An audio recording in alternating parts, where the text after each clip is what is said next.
కాబట్టి మనము మన కుటుంబంలో వచ్చేటటువంటి చిన్న చిన్న సమస్యలు ఏమన్నా వచ్చినట్లయితే ఒక స్టెప్ మీరే వెనక్కి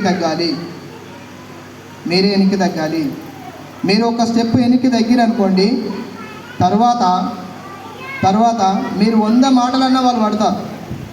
వాళ్ళు కోపంగా ఉన్నప్పుడు మీరు ఒక మాట అంటే పెద్దది చిలికి గానివాలైనట్టు పెద్ద సమస్యగా తయారవుతుంది.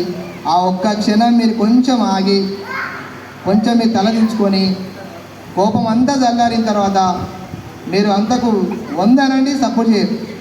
ఇదే చిన్న లాజిక్ అది. ఆ లాజిక్ని పట్టుకొని మనము ముందుకెళ్తూ ఉండాలి.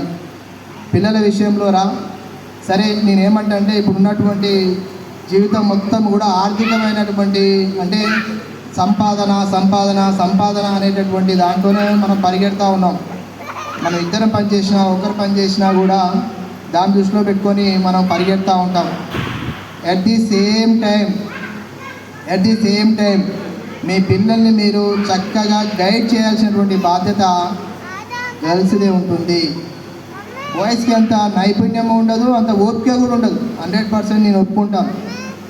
పిల్లల్ని సరిగ్గా గైడ్ చేసేటటువంటి నేను చెప్తున్నాను ఒక చిన్న సలహా ఏంటంటే, చిన్నపిల్లలు ఒక 10 సంవత్సరాలు 12 సంవత్సరాల వరకు ఒక 5-6 సంవత్సరాల వరకు ఎట్లాగో మనం ఏం చేస్తాము, గారాబం చేస్తాం. ఆ 5 నుంచి 12 సంవత్సరాల దాకా మీరు వాడిని గొడ్డు సాకిరి చేయించండి. ఏంటి, హార్డ్ వర్క్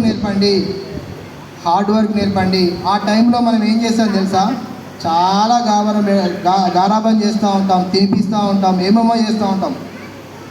ఈ 6 సంవత్సరాల నుంచి 12 సంవత్సరాల వరకు మీరు ఎంత హార్డ్ వర్క్ అయితే కష్టపడే తత్వాన్ని నేర్పుతారో తర్వాత ఆటోమేటిక్గా వాడే బాగుపడతాడు.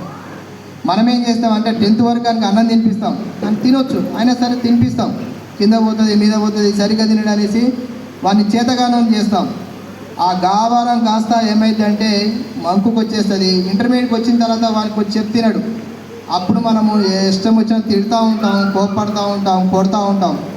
అక్కడ కనుక వాళ్ళు చేయి దాటిననుకో, అమ్మాయి కానీ అబ్బాయి కానీ ఇక లైఫ్లో వాళ్ళు మనకు దొరకరు. నేనేమంటా అంటే అప్పుడు ఫ్రెండ్ లాగా ఉండాలి.